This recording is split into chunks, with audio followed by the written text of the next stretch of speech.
আজকের দিনটা একটু অন্যরকম ছিল, আর হ্যাঁ, একটু স্পেশালও ছিল।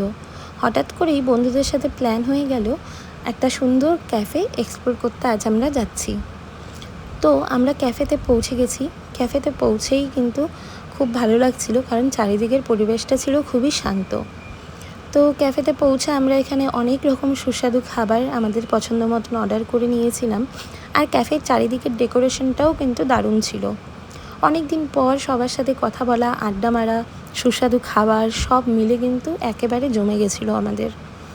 তারপরে সেখান থেকে আমরা বের হয়ে বাড়ির রাস্তা ধরতেই দেখি রাস্তায় একেবারে ভক্তদের ভিড় উপচে পড়ছে, কারণ এটা তো পবিত্র শ্রাবণ মাস, সবাই যাচ্ছে শিব ঠাকুরের মাথায় জল ঢালতে।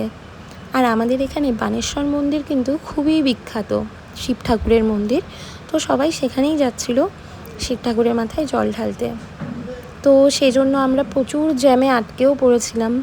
আর এত রাত হয়ে যাচ্ছিল, আর রাস্তায় এত ভিড় ছিল, দেখে মনেই হচ্ছিল না যে এত রাত হয়ে গেছে। অবশেষে আমাদের বাড়ির পথ আমরা ধরলাম, কোচবিহারে ঢুকলাম। তো দিনটি সব মিলিয়ে খুবই ভালো আমি কাটালাম।